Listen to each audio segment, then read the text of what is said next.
This is Casual Babble.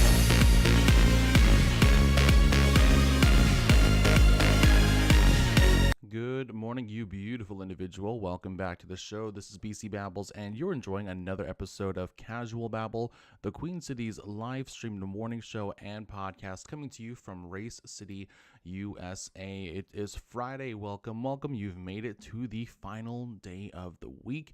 Before we hop in, do not forget to like, comment, and subscribe. Hit the bell, that way you're notified about all future content on the channel.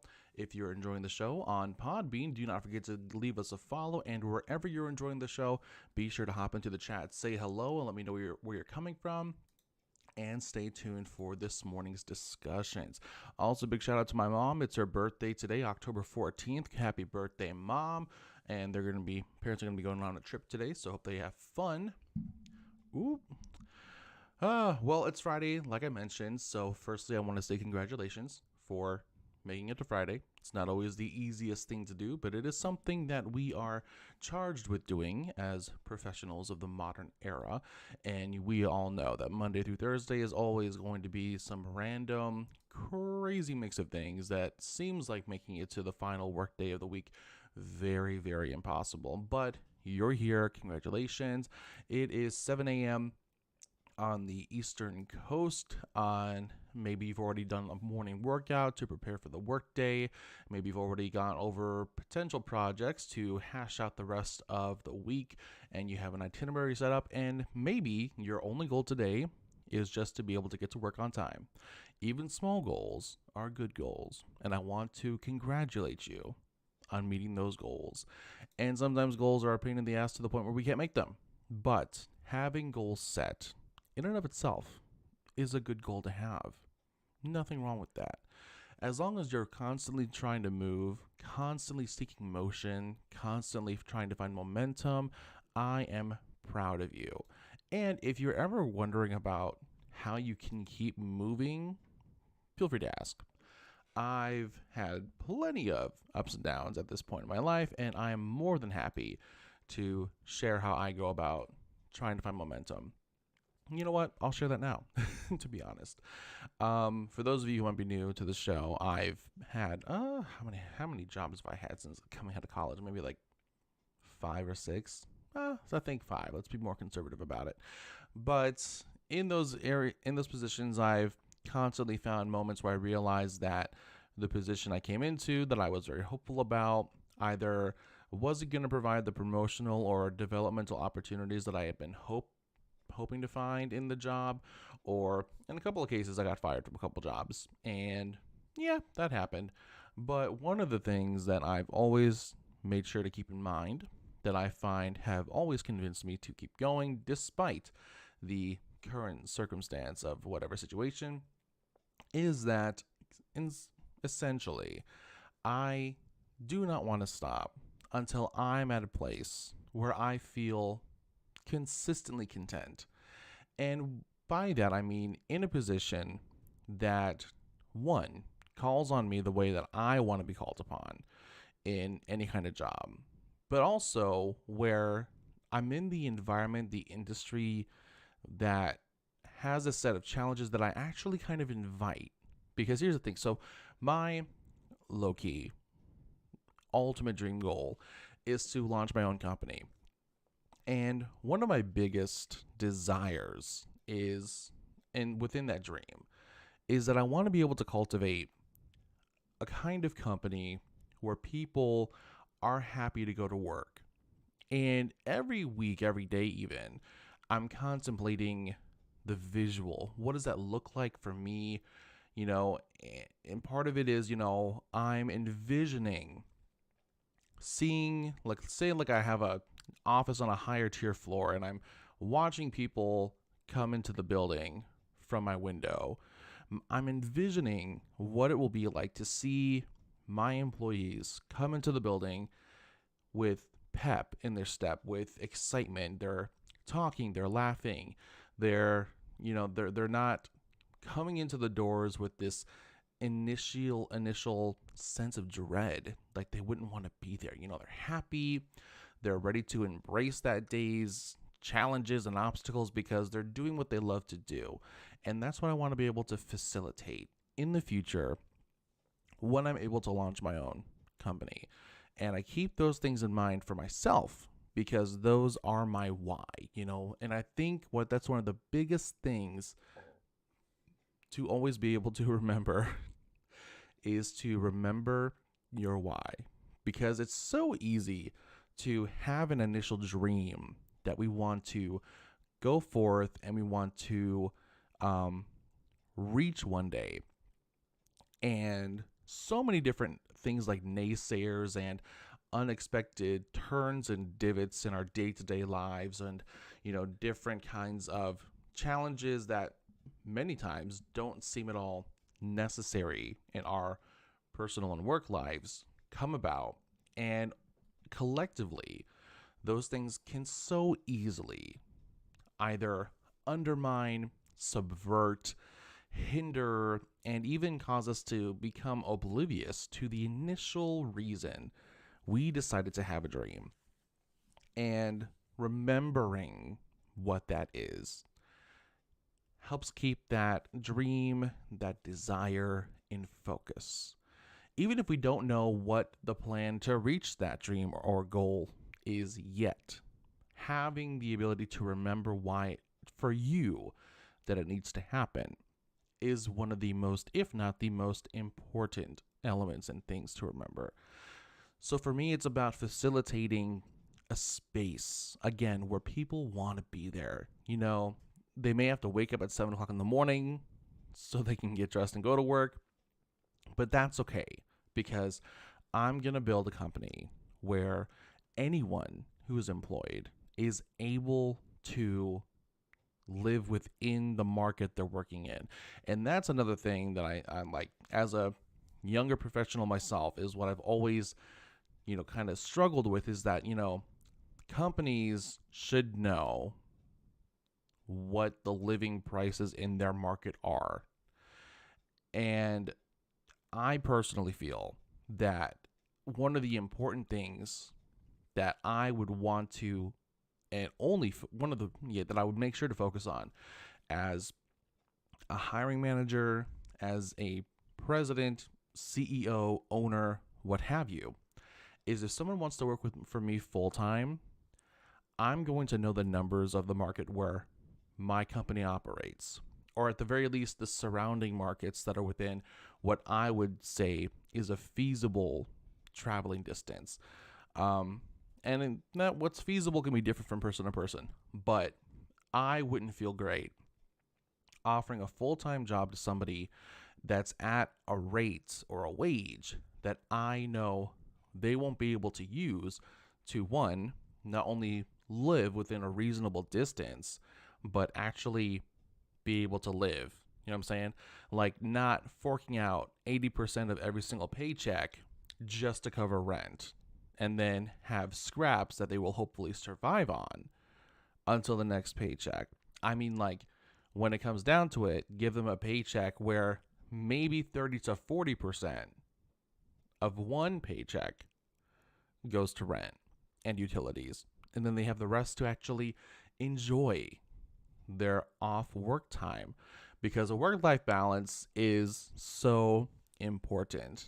And, it goes back to different conversations we've had about being able to clock out mentally and emotionally, and not just physically, being able to have that time to recharge and, again, have a life. Now, one of the things I've noticed lately with some of the interviews that I've had, which I'm so happy about, because I used to never hear about them. And I think in overall, only recently are we really seeing the topic of a work-life balance really being pushed by people. And it's that, the companies that I've been interviewing with are very big, are pushing that work-life balance. Like, they don't want people that they hire on to have to work so far after they're supposed to stop working for the day. They want people that they hire to be able to have that time to refresh. And I've found myself so appreciative of that because, again, I think it's only recently where we've been really trying to push that. I mean, I know it's been a desire for a long time, but as far as like people actively talking about it, it's like, come on, actively talking about it. It's just a great thing to hear.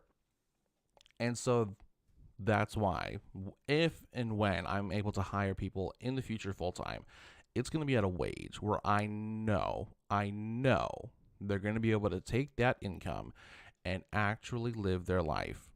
Now, and again, as far as within a feasible traveling range, I've been commuting to Charlotte from Mooresville, Ray City, USA, for the past, God, what is it now, 2022? I graduated in 16, only 6 years? It seems like it's been so much longer. So 6 years is how long I've been commuting back and forth to the Queen City. And that's like a 40-minute drive when the interstate traffic is behaving.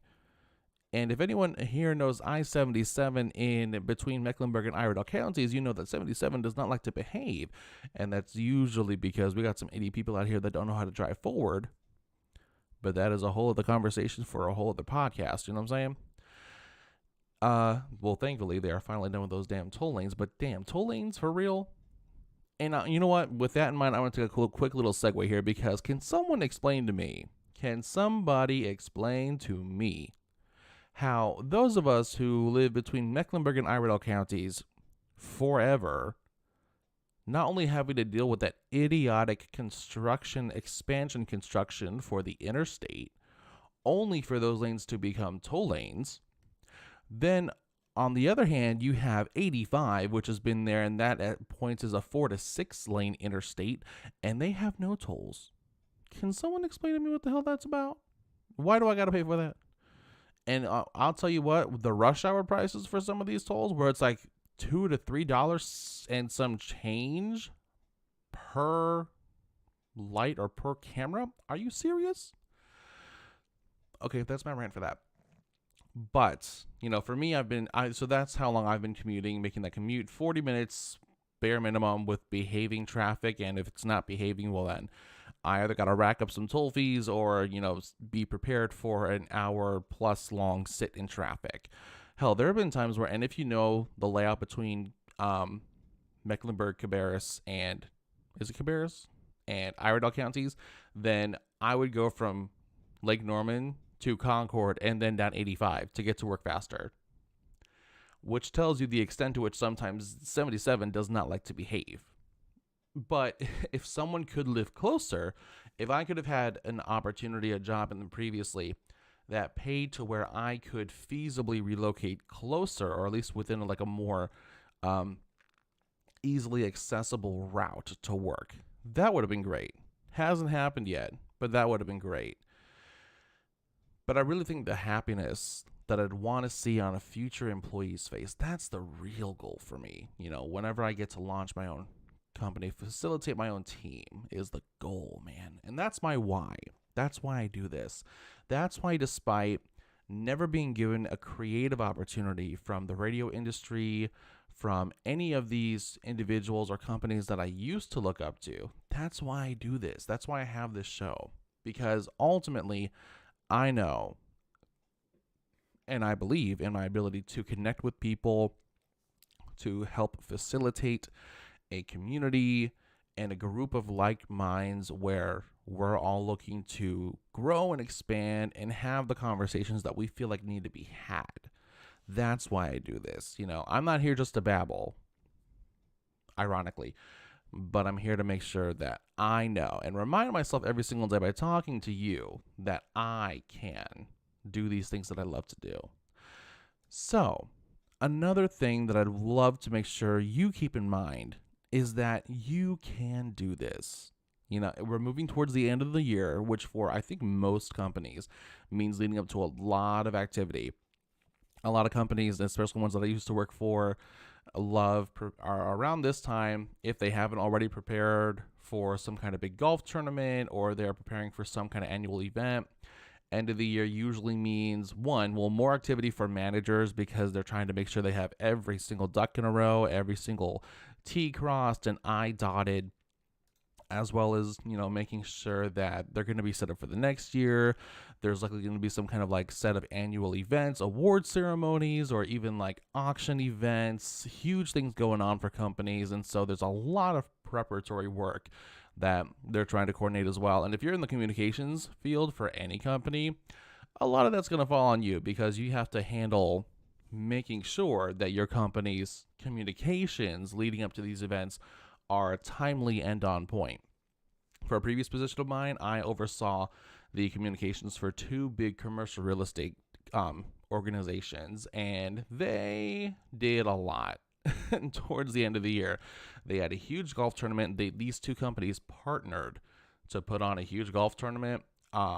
So there's a lot of pre-event, during, and post-event communications I had to do and coordinate. Lots of design work because of all the signs we had to have prepared for the golf tournament. So there was a lot of designing. There's a lot of ordering these signs to be made. And then, of course, getting all the signs in, then making sure we had every single sign, bringing it to the golf course, and thankfully at that point, I could let the golf team or the people who worked at the golf club handle putting those damn things out because I was not going to have time. But then after that, I'd have award ceremonies. So there's a lot of designing for that. There's a lot of preparatory work for that. And so if you're in the communications field, lots of activity going to be popping up for you here real soon to be sure that all those things are, again, timely and on point. But I want you to remember you can do this. You can do this. Let Friday's energy help remind you that you can do this. If you're in client-facing positions, you know what? Clients are going to be clients. And maybe I can say this because I no longer have to deal with clients, at least right now. But clients are not always right. It's the reality. If you're someone who walks in and always says the customer is always right, first of all, you're wrong. Second of all, I hope you get slapped at some point. Thirdly, you got this. Not the customer. You, the person who's client-facing. You got this. Just remember that so long as you're putting your best foot forward, so long as you're asking all the questions, so long as you're tapping into all that available pre-structured knowledge and information that hopefully your work environment is providing for you, you are good. And if someone doesn't know how to facilitate a professional adult conversation with you on the phone, I like to just click. That's it. No more questions.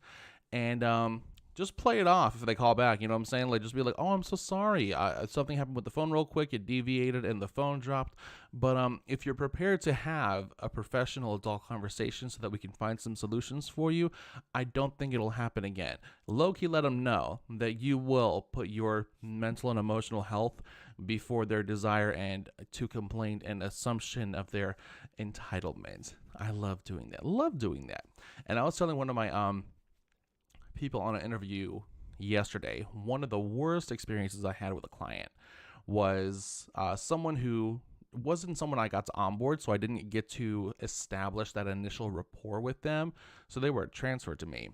And this person was just so unhappy, but also the way that the services of my company worked was not properly really laid out for this person, and no one explained to them why certain things were done.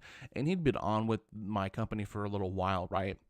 And we had just done something big for this person, and as they were looking over it, they called me, and for over an hour, I heard this groan. I call him a grown ass baby man because he was just, all he did was complain. For over an hour, got reamed. I got reamed by this man and his team because no one prior to me had taken the opportunity to explain to them the different elements about the services we provided and why they're done a certain way. And so I had to sit there for an hour with his team going back and forth, taking turns on me. And not the kind of group activity that I like to consider myself for. And just over an hour. It was horrible. And I couldn't convince them of anything. I mean, I knew the answers to their questions. And no matter how many different times I tried to reiterate the response so that they understood the different things that they were concerned about. I could not get them to accept the answers. I could not get them to understand why things are done, why the strategies my company had are the strategies they had. And granted, the strategies that my company had worked. So many of their clientele were so successful when receiving these services. And so it's like, what, and sitting there for an hour just getting reamed was horrible. And thankfully, I had a coworker who had been there longer and was over it. She thankfully, thank you so much. I'm still very thankful to this person. She just walked over and click, and I was like, I was in shock because I'm the kind of person who, and I need to fix this about myself, but I am the kind of person who will sit there and take a beating when I don't necessarily have to, or really no one necessarily should. If it means ultimately I can have someone just be done and be satisfied, right? And she was like, you know what? Hours long enough for you. Click and get off the call. And I was like in shock for a few moments because I didn't know like how to move after that. And I was just like, thank you. Thank you. Because I was not going to pull myself off that call. I should have well before that time frame got that long, but I didn't. But she took care of it for me. And I've been really appreciative towards her ever since then. Sometimes you need a good coworker friend who knows when you should realize that you've been through enough with a bad client and will take care of you for you, because that's just something I would never suggest someone allow themselves to go through. So again, really appreciative of that coworking friend. Really, really miss her, and I hope that she is doing very, very well. So always remember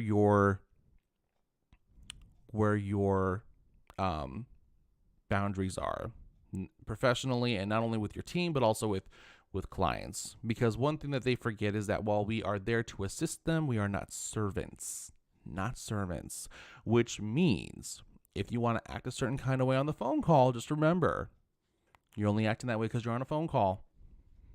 You're not meeting me in person. Try doing that with me in person. Someone's face is going to end up red. And it's not because you're feeling embarrassed. It's because my hands are quick. Just keep that in mind. Real quick, I want to let you know that if you've ever wondered how you can submit your questions, your stories, your office gossip to Casual Babble to be considered for discussion on the show, you can do that in a couple of different ways. One, you can head over to our Reddit community. We have one called Talk Office Gossip. You can submit your story there. Additionally, if you'd like, we can go to casualbabble.com. There is a page called Submit Your Story, and you can take care of that there as well. I'm putting both of those links in our chat sections for the stream, so be sure you check that out, and be sure to follow where you can on those. So chat's going in here. Perfect. And yeah, should be good to go at that point. All right. So I got a nice submission into Casual Babble a few days ago. And I know mentally prepped it, but I did not physically prep it this morning. So let's go ahead and delve into our submissions for today's Friday episode. And we're going to start off with this one I have in here. Communications inbox. There we go. Okay, let's see here. All right. So they say, "Hi, man. Big fan of the show. I'm having an issue where my workmate on my podcast is getting overly sexual towards me, often starting male on female role play where I'm in the male position and I'm hitting on him. I'm not sure how to let him know that I'm not interested in these pseudo gay activities. I also found out today that he's taking a larger sum of our podcast revenue than the promised 50%. I'm not a homophobe, but I feel ripped off, and now I have a lot of gay guys hitting me up in my DMs. It really sucks. The podcast show is called Leo and Danny, by the way. Now, when I first read this, I partially feel like a bit, but even if it is, let's go ahead and address this anyway. Now, here's the thing, my thing is, even if you're not gay, just take the compliment as it is. But again, like I just said, with previous conversations, set boundaries at work. That's always very important. And one thing I can think you can do to address that, honestly, is I think just reach out, or like on an episode of the podcast, be graceful about it. Just be like, hey, I appreciate all the guys in my DMs. I really appreciate it. It's a compliment. It's really, really cool. Just remember, I'm assuming you're straight. If you're having this concern, just lay that out like that and just be like, I appreciate it. I am straight, but again, I appreciate the compliment. As far as your partner taking a larger sum of the podcast revenue, firstly, I would ask, is there a contract between you two where not only is the 50% promised, but it's like specifically laid out? And if that is the case, does bring it up to him, or have a lawyer facilitate the conversation, or lawyer might be kind of a jump, but if it's something that's been legally specified in a contract, I would say bring that up for sure. And just make sure you have that conversation with them, and either be like, look, either you can adhere to this contract that we have where you're only supposed to be taking 50% and give me back the over sum you've been taking, since the other 50%, from what I would understand, goes to you, or we can find a way out of this contract. You can leave the show and I'll find somebody else. That's the way I would go about that. And one of the things that the company that I am a member of, they do this monthly podcaster meetup, and when they can, they make sure that they bring in people who are really launched themselves into their career through their podcast. We had this great creator, Billy Thorpe, from the coast, come in. I think he's from North Carolina coast. Billy Thorpe came in. He's got a couple of great podcasts out there, and one of the things that he mentioned was that when you're deciding to go into a project like that is a group-oriented thing, always consider contracts first. It's very easy for money and work to blur the lines or blur the boundaries between friends and, what can occur between friends. I would say just, again, make sure that you are with them discussing, again, what that contract states, what they should be focusing on, and either be able to come to a, what am I saying? A professional conclusion about that, either have that money returned to you, since clearly you're earning off the show as well, or again, find a way for that person to leave the show, don't come back, and you find yourself a new coworker, man. That's what I'd say for that. Alrighty, here, let's see. I think I need to, there we go. All right, so next submission for this morning. I was told that I will be invited for a third interview. Then I saw the job posted on LinkedIn. Okay. I've made it through 2 rounds of interviews and was told that I will be invited for a third on October 10th, so 4 days ago. I just saw on LinkedIn that the exact same job has been posted yesterday, actively recruiting. The interview went extremely well. I was told that I looked like a very good fit. Is the job being posted on LinkedIn a bad sign for me? Not necessarily. I would say, first of all, I would ask, do you know for sure that it says it was freshly posted. So, if possible, I'd say like reconfirm if they're hiring multiple individuals for this job. They often are. And say for sure, and you gone through 2 interviews, they don't always know for sure if the person they still have by the end of 2 interviews leading into the third interview is going to be the person, and maybe some of the other hopefuls they had moving into their second interview round may have fallen through for some reason, so they just want to make sure they have a healthy batch to still consider from.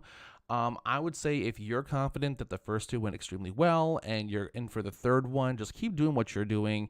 And always, they're going to give you the floor at some point to ask them questions, and I would always make sure one of those questions for them is, do you have any more questions for me? And just let them know that you can be an open book. If there's any concerns they have about, if there's like anything that they feel might be still keeping them kind of wondering if you're the prime candidate for a job, tell them that you want them to let you know. You'd be happy to abate any of their questions. That's like one of the best things you can do. And honestly, and this might be a bit of a stretch, but consider your countenance when you're in an interview. Like, how do you present yourself? How do you hold yourself? Because here's the thing. So I had a really good interview years back, right?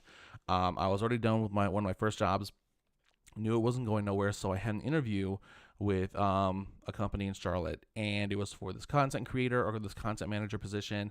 And during the interview, I felt really, really good about it. I was talking, I was trying to learn things. I'm always about asking questions about like the day-to-day activities for the job, so I would know what to anticipate, what to be ready for. And so I felt great about the company and the responsibilities for the role, but apparently what I didn't realize was that I kind of have a bit of resting bitch face. And it's not because I'm not interested in the job. It's because when people are talking, I'm not focusing on my face. I'm focusing on listening to somebody. And as a result, I came off as seeming disinterested. And that resulted in me not being chosen for the job, which was a really, really, really, really hard pill to swallow. But always just be honest with them. Be like, hey, look, if I can abate any of the questions you kind of have about me, let me do so. Let's talk about it. And again, just make sure that you let them know that you're an open book. But I think if you're going into the third interview, you've been invited for the third interview, and you feel the previous conversations have gone extremely well, just relax. Don't go in there super nervous because of this info. And again, maybe if they haven't mentioned it before, you should be able to inquire, like, how many individuals are you hiring for the job? And if it's on LinkedIn, they might even list how many individuals are being considered for the job. So just double check that too, and you should be good to go. All right, here. Next submission. Ooh, okay. So the title here is, is my boss sexually harassing me? Let's find out. Okay. So I've been at my current job for a little over a year. This all started a couple of months after I started my job. I think my boss is sexually harassing me. It started with him asking if I was up for a challenge with him, quote unquote challenge. He has been asking me to help him with picking out women's items for himself. I was always uncomfortable, but never felt like I could say no or tell him I was uncomfortable. Right there, so many red flags. And I don't know if he's looking for these items for himself because it's a kind of a kink for him, but even so, it's not something that you should be involved in. Period. No, never. Even when he asked, I didn't feel like I could because he's my boss. I also thought he could have issues with his gender identity, which is a him thing. I wanted to be supportive of an older man who didn't know how to express that. He has given me his personal money to buy holiday decor for the office and asked specifically for, quote, cute and, quote, girly things for his office as part of our challenge. Now, it's always, as far as helping another person feel comfortable in their expression, that's fine. I think it's probably going to feel odd if it's your boss looking for that in you. Typically, that's not what you would think. But someone who's if this is a situation where your boss is at this point in their life looking to find the opportunity to express themselves more as they feel is really expressive of them, that's cool. And I mean, if you can't help, that's one thing, but let's continue reading just to be sure. He has asked for my opinion on women's hairstyles he wants to try and if I thought it was too obviously feminine. He has asked me to pick out women's shoes for him before and tried to buy us matching women's shoes. That part's a little weird.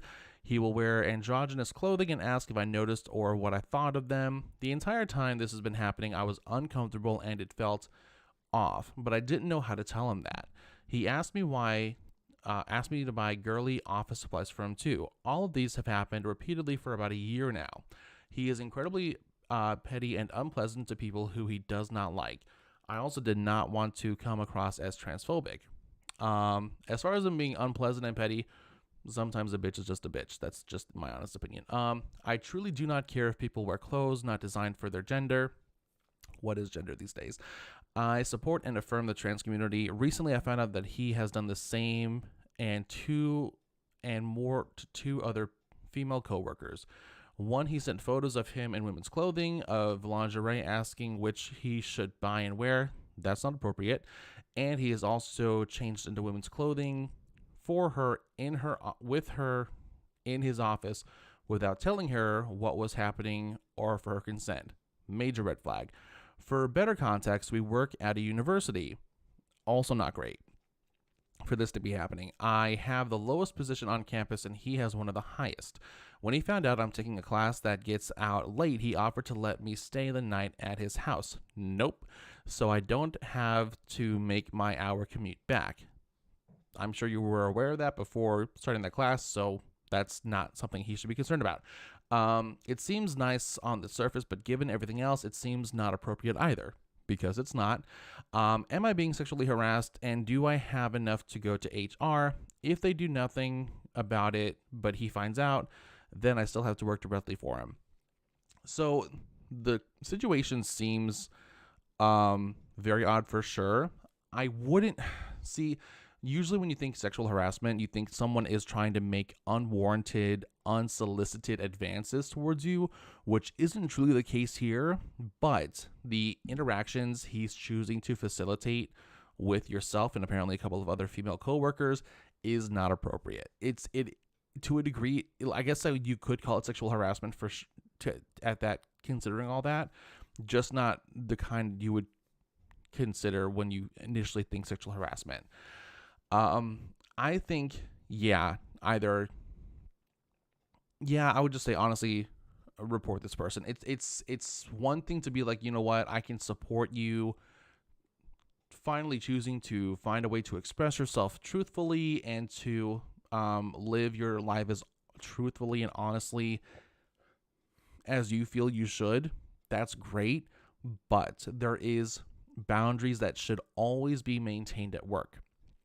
And him choosing to send pictures of himself in any kind of outfit really to lower level employees who aren't close with him outside of work. It sounds like no one is close to him outside of work, at least not you or the other female coworkers he has sent these pictures to, or, asking people to buy his office. I don't know why he can't just buy himself his office stuff, or, especially the whole changing out clothing in with other people in his office without letting them know that's what he was going to do. That's not cool. It doesn't matter what the situation is. That's not cool. It's so interesting because it is sexual harassment, but in a different light. Because again, he's not making advances towards anybody, but he's definitely facilitating this environment that's just not healthy, and that it's crossing way too many boundaries. I would say, look, I would just explain the whole situation, and if where you are, HR won't do anything, don't be there, or go above their heads. There's always someone above somebody else, right? It's just, again, I totally agree. You're not being transphobic. It's, again, if you can support someone who's choosing to, express themselves in a way that they feel truthfully expresses who they are, that's great. But at this point, with this person in their position in relation to the other people's positions and the interactions he is facilitating, that's not cool. That does need to be addressed. That does need to be fixed. Let them know, look, I happily support you, but this stuff is not okay. So these kind of things you either need to do on your own time, out of the office, for one, out of the office, at your home, with friends, with people outside of work that you are with, who are close to you, who would be okay with having these interactions with you, because that does not include me, and that does not include these other coworkers who you've actually forced to experience these things with. So yeah, definitely report it, or at the very least take them aside and be like, look, this is not cool, fix it. Because that's just, you shouldn't have to be dealing with that, for sure. All right, let's hop into the next one. This one's titled, "But I Have a Reservation." Sounds like it might be like a concierge thing. Okay, so a little background. I work in Southwest Florida on the beach. Right now, we are closed as the hotel is completely unavailable. Understandable. However, I'm working overnight security, keeping the riffraff away. Sounds about right. So I'm sitting in my guard shack watching Netflix, and this car drives by. Not unusual, it's midnight, but the sheriffs are running around. There's a lot of FEMA and state officials, along with the county and city and contractors also running around. The person in this car wasn't none of the above. Tourist. Hi, I'm looking to check in. Me. You're kidding, right? I thought it was a FEMA guy messing with me. Tourist. I have a reservation. Me. Looking back at the ruins of the hotel. We canceled all reservations before the storm. Hotel's closed. Tourist, but I have a reservation. Me, sir, I don't care. The building is unsafe, and even if it was safe, I have no way of checking you in. It's midnight, dude. Come on. Tourist, getting angry now. I have a reservation. You have to check me in.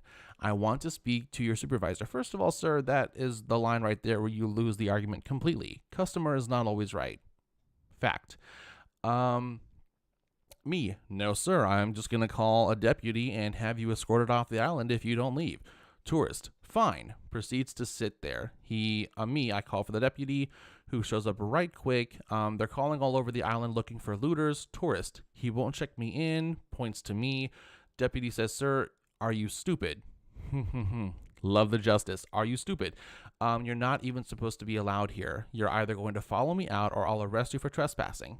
Period. Love that. Long story short, the tourist didn't argue with the sheriff's deputy, although I kind of wish he had. Same. I kind of wanted to see him get tased. Honestly, same. The tourist begrudgingly followed the deputy away. You love to see it, and you love to be petty about it. I will always be petty about seeing a rude ass customer get hauled away or get told that the what I said is how it is. Man, when you have a work environment that if you're like in a concierge or security position and you got a boss or someone above you who supports you, that's the best thing. Because one of my worst experiences was being a concierge in Uptown and my idiot manager, Elise. So as a concierge, you have a lot of rules to enforce because that's part of your job to not only make sure people are receiving the services they need, but also that you are regulating people and that you are maintaining certain levels of security and certain people aren't supposed to be there, yada, yada, yada. And so with those rules, though, my experience was whenever I would try to enforce those rules, all they would have to do is complain to my boss and the boss would cave, which made me seem like a punk and it pissed me off. So thankfully, I no longer have that job because I was just like, you know what? You need somebody who's going to know when to contort themselves, to know when you're wanting to enforce those rules. It's not going to be me. Hospitality is not my industry of choice, honestly.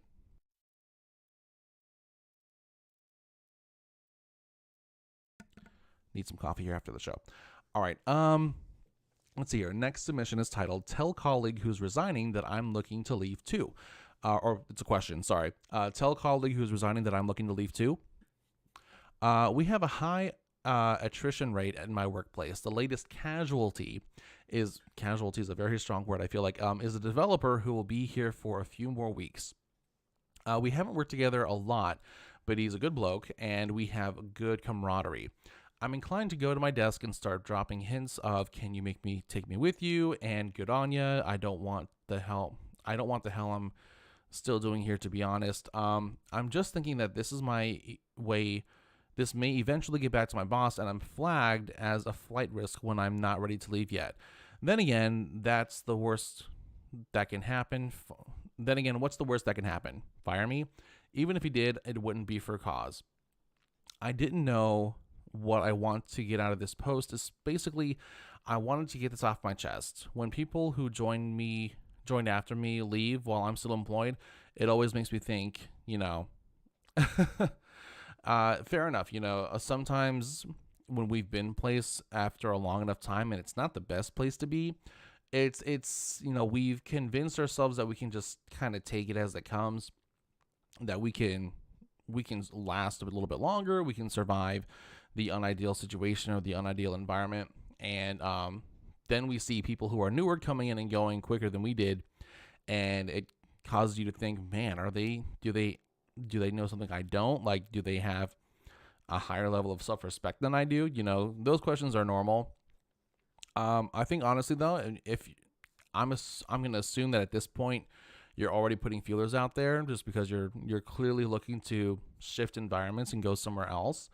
Um, you know, Always network. If you're in a position where you're meeting people, it never hurts to network just in case you can get the skinny on some new opportunities.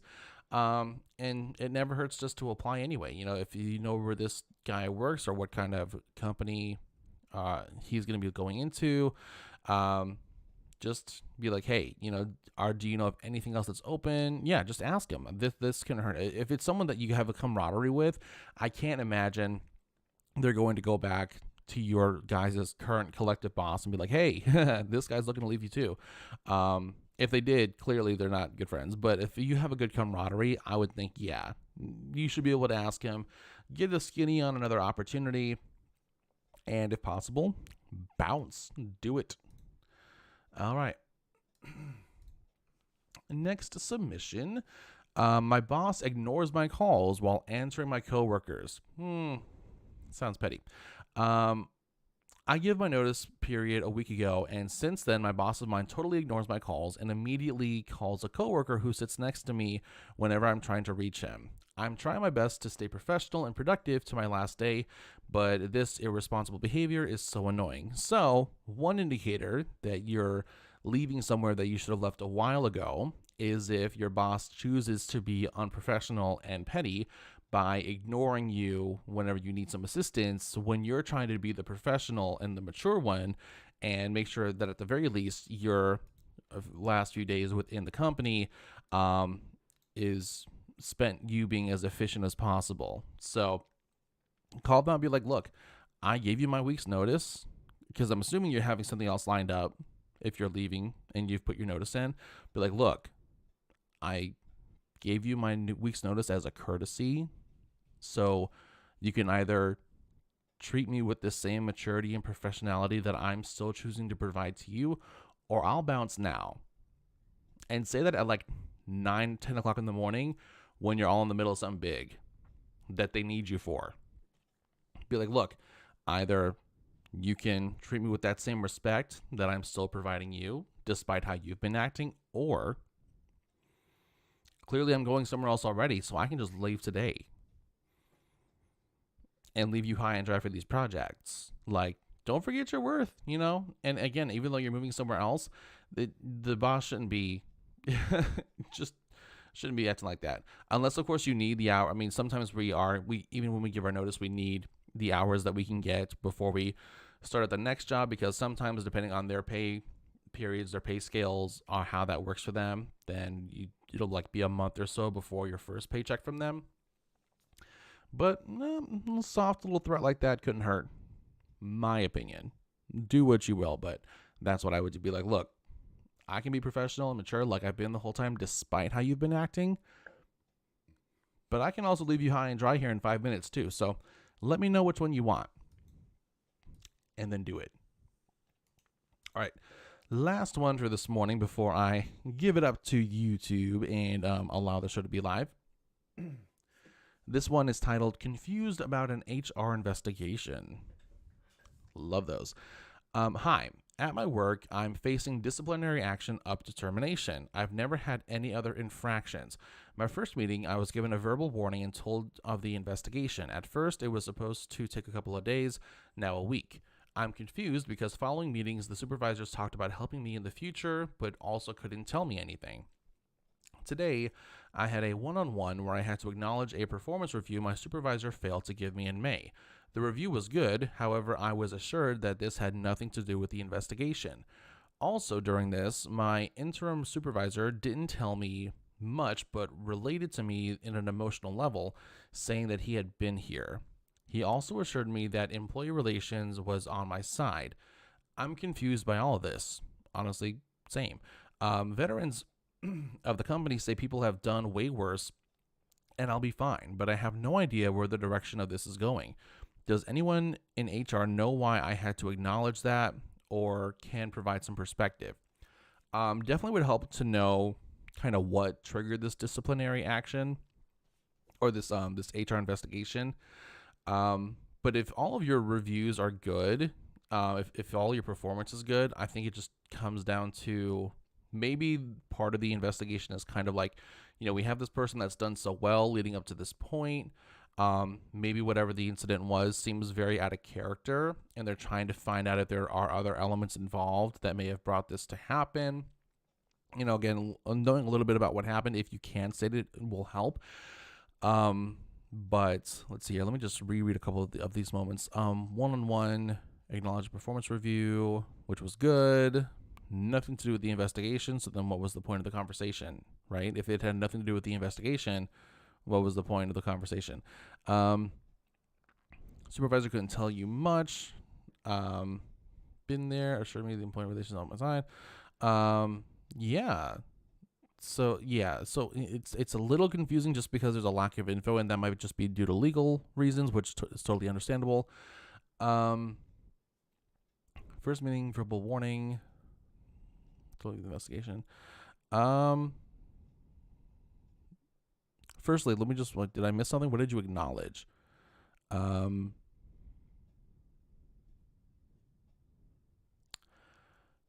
I don't know. That's a confusing one. I'm not sure what you had to acknowledge unless you just, the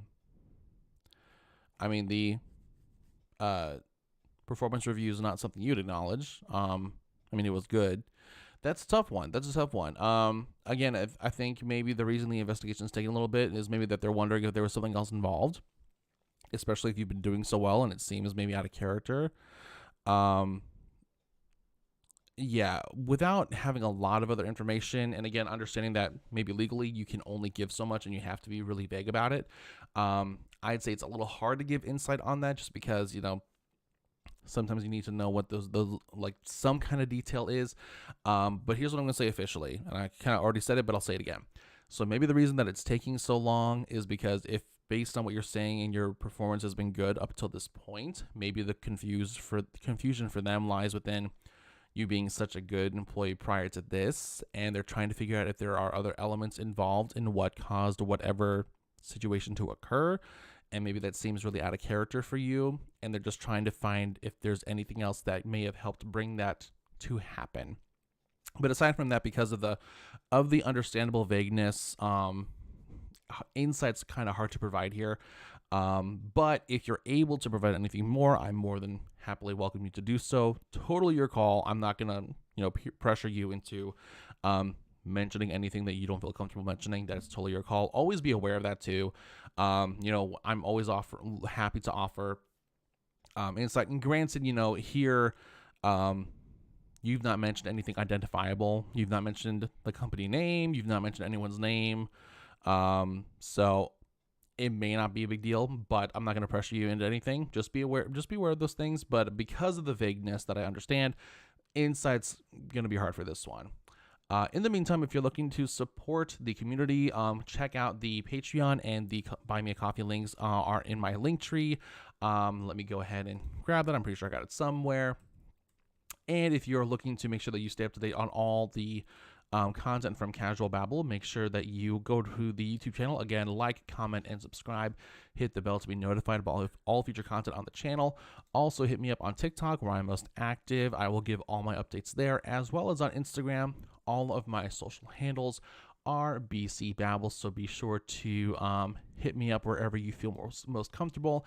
I do lives on TikTok every now and then, so if you want to be able to engage with me in real time, head over there, and we'll have a good time there. And then putting into my chat right now the links to the link tree, so be sure to check that out. In the meantime, I hope you have a great Friday. Again, you made it, so congratulations for that alone. And I will talk to you